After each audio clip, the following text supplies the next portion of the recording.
पति ही जप है, पति ही तप है, पति हमारा संसार, पति हमारे प्राणों से प्यारे, पति हमारा सौभाग्य। नमस्कार दोस्तों, मैं हूं ममता तिवारी और आप सभी का स्वागत करती हूं मेरे चैनल ममताज वे में। कैसे हैं आप सब, तो ये बताने के लिए कमेंट बॉक्स में जय माता दी हमेशा की तरह ज़रूर लिखिए। तो चलिए दोस्तों, आज हम इस वीडियो में जानेंगे कि सुख समृद्धि और संपन्नता जो है हमारे पति के कदम चूमेंगी और हमारे घर में जैसे ना हमेशा सदैव बनाए रखने के लिए हम महिलाएं जो हैं, हम स्त्रियां जो हैं, अगर ठान लें कि ये 5 कार्य हम ज़रूर करेंगे, जाने अनजाने में भी हमसे ये 5 गलतियां कभी ना हो, हमें ये बात ठान कर चलनी है। कभी कभार गलती जो है भगवान भी माफ़ करते हैं, लेकिन कोशिश करनी है, अपने मन में दृढ़ विश्वास, दृढ़ संकल्प लेनी है कि ये 5 गलतियां हमसे कभी ना हो। प्रतिदिन जो ही हम कार्य करते हैं या मतलब कभी भी आप सोच के रखिए कि हम ये गलती नहीं करेंगे तो नहीं करेंगे। तो इसी के ऊपर आज का हमारा वीडियो है। इससे पहले दोस्तों, अगर आपको मेरा वीडियो पसंद आता है तो प्लीज़ आप मेरे चैनल को सब्सक्राइब कर दीजिएगा, बेल आइकन को प्रेस कर दीजिएगा, जिससे मेरे वीडियो के नए नोटिफिकेशन आप सभी के पास सबसे पहले पहुँचे। तो चलिए शुरू करते हैं।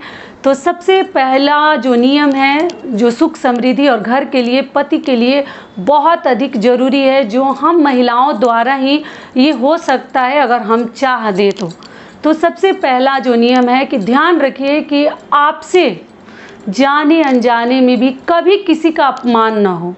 वो बेटी बहन हो, आपके घर की ननद बेटी हो, या सास हो, या कहीं मायके के लोग हो, या कहीं के भी लोग हो, आस पड़ोस हो, कभी जाने अनजाने में भी ना किसी का अपमान ना करें। देखिए, अपमान वर्ड ना बहुत ही मतलब आदमी को लगता है ना कि हम अपमान करके बहुत बड़ा जो है ना जंग जीत गए, लेकिन ये बिल्कुल गलत है। हम धरती पर आए हैं कुछ अच्छे कर्म करने के लिए, हम किसी का अपमान करने के लिए नहीं आए हैं कि हम किसी का अपमान करके हम बहुत बड़े इंसान बन जाएंगे, हम तो महान बन जाएंगे। ऐसा हम महिलाओं को बिल्कुल नहीं करनी है। अगर अपने पति के लिए आप सुख समृद्धि चाहती हैं, संपन्नता चाहती हैं, ऐसे करके आपको देखनी चाहिए। आज नहीं तो कल तो सफलता कदम चूमेंगी ही।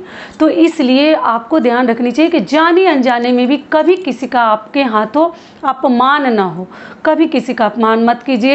किसी को जवाब देकर, किसी को नीचा दिखाकर, किसी को अपमानित करके हमें बहुत बड़ा इंसान नहीं बनना है, जो कि आपको ध्यान रखनी चाहिए। तो ये हो गया हमारा पहला नियम।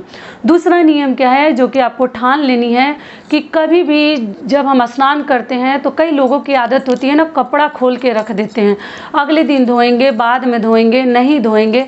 ऐसा हमें नहीं करनी है। आप लोग के कमेंट्स भी आए थे कि दीदी कपड़ा जब हम स्नान करते हैं तो कब धोएं, स्नान से पहले धोएं कि स्नान के बाद धोएं। तो देखिए, मैं बहुत ऐसे नियम जो बता चुकी हूँ। घर में सुख समृद्धि के लिए महिलाएं ही घर की सबसे बड़ी लक्ष्मी है, जो कि मैं हर वीडियोज़ में अपने बताते रहती हूँ आप लोगों को कि महिलाओं द्वारा ही अगर हम सही कार्य करते हैं तो हमारा घर जो है बहुत ऊंचाइयों पर जाता है। और महिलाएं ही अगर कार्य सही नहीं करती हैं तो पति जो है कितना भी कुछ कर ले, कितना भी कमा ले, कितनी भी ऊंचाइयाँ छू लें, लेकिन नीचे आते देर नहीं लगती, जो कि ये बात आप लोग को मालूम ही होगी। तो महिलाओं के ही हाथ में सब कुछ है। तो इसलिए ये भी चीज़ जान लीजिए कि जब आप स्नान करते हैं ना, तो ऐसा नहीं है कि हम कपड़ा खोल के रस्सी पर, कई लोगों के ना कई दिन लटकते रहते हैं, हिलते रहते हैं, बाथरूम में पड़े रहते हैं। 2-4 दिन सड़ने के बाद लोग अपना धोता है। वॉशिंग मशीन आजकल हो गया है, लोग और भी इकट्ठा करके रखते हैं और एक ही दिन सब धोएंगे। वैसा हमें नहीं करनी चाहिए। अगर मान लीजिए आप वर्किंग हैं या आप हाउस वाइफ हैं, तो हाउस वाइफ हैं तो उनको तो चलो समय है, कभी कभार मतलब वो कोई ज़रूरी नहीं है कि सुबह पति जा रहे हैं, बच्चे जा रहे हैं ऑफिस के लिए, स्कूल के लिए, उसी समय हम कपड़ा लेकर बैठ गए। ऐसा कोई ज़रूरी नहीं है। आप जो है बाद में ही धो लीजिए।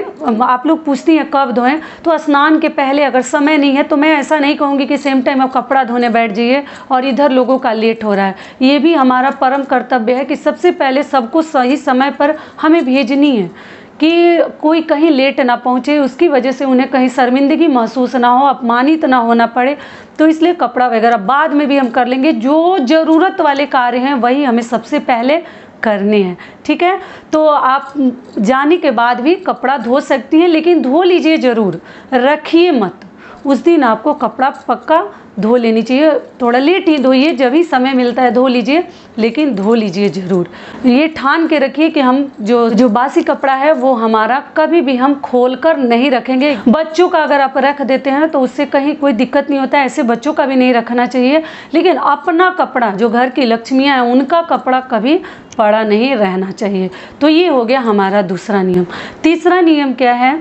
और घर में सुख समृद्धि के लिए एक ही मात्र उपाय है। ऐसे तो दुनिया में है, ऐसे सबके देखिए अलग अलग श्रद्धा है, अलग अलग उपाय हैं, अलग अलग देवी देवता को लोग अपना इष्ट देवता मानते हैं, तो वो सब तो करना ही है।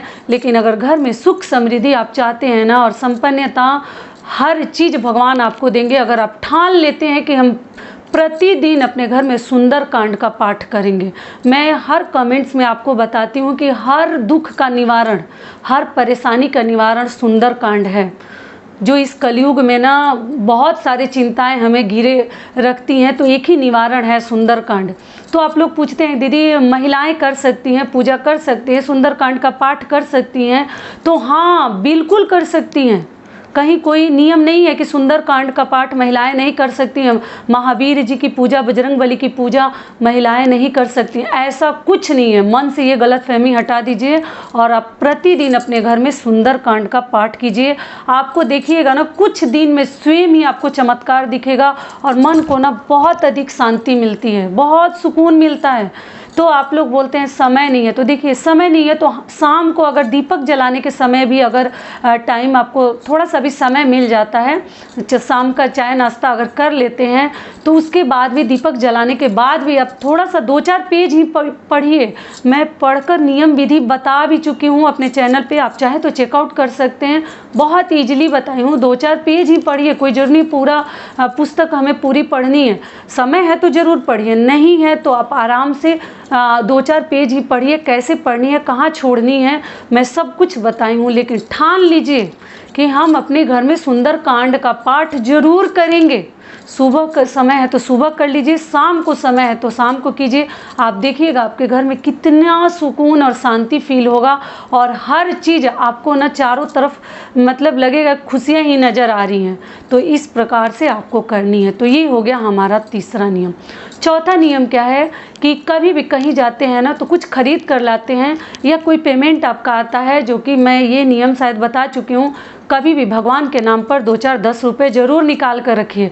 कहीं से कुछ लेकर आते हैं तो भगवान के लिए पहले भगवान को अर्पित कर लीजिए, फिर आप प्रसाद के रूप में आप पूरे परिवार मिलकर ग्रहण करें। ये भी ठान लीजिए कि कहीं से फल लाते हैं, मिठाई लाते हैं या कुछ भी लाते हैं, हम बिना भगवान का मुंह मीठा कराए हम खुद नहीं खाएंगे। बच्चे से ही भगवान के सामने रखवा दीजिए, तुलसी दल एक डाल दीजिए अगर है तब, नहीं है तो भगवान के पास चढ़ा हुआ फूल भी उसमें डाल सकते हैं। जल जो है बस बदल लिया जाता है, पूजा सुबह किए हैं वो जल आपको बदल कर नया जल ले लेनी चाहिए। और वही पैकेट अगर प्लेट है साफ़ सुथरा भगवान का, उसमें भी पात्र में रख कर आप ज़रूर भगवान के पास 2 मिनट छोड़ दीजिए, नमस्कार कर लीजिए, चढ़ा दीजिए, उसके बाद ही आप सबको बांटिए। एकदम नियम बना लीजिए। ये सब नियम ना आप लोग को लगता होगा कि ये सब अंधविश्वास से खोखली बातें हैं, ऐसा नहीं है। आप करके देखिए ना, उस घर में लक्ष्मी क्या मतलब लक्ष्मी माता को जाने का ही मन नहीं करेगा। अगर महिलाएं ऐसा सब कार्य एकदम ठान लेती हैं कि करेंगे तो करेंगे ही, ठीक है। तो ये हो गया हमारा चौथा नियम। पांचवा नियम क्या है कि कभी भी आप अपने घर से अगर यात्रा बनाकर बाहर जाते हैं या ऑफिस जाते हैं या ड्यूटी जाते हैं, महिलाएं ध्यान रखेंगी, पुरुष भी ध्यान रखेंगे। अगर पुरुष ध्यान नहीं देते हैं तो महिलाएं उनको ध्यान दिला दे। प्रतिदिन अगर नहीं भी करते हैं, लेकिन किसी भी शुभ कार्य के लिए अगर आप जा रहे हैं, मन में सोच कर कि हे भगवान ये कार्य हमारा संपूर्ण हो जाता, ये पूर्ण हो जाता, मन में सबका एक ही श्रद्धा रहता है ना कि जो सोचे हैं वो हो जाता, लेकिन नहीं होता है ना, तो कहीं ना कहीं हमें बहुत निराशा मिलती है, बहुत अधिक हम दुखी हो जाते हैं।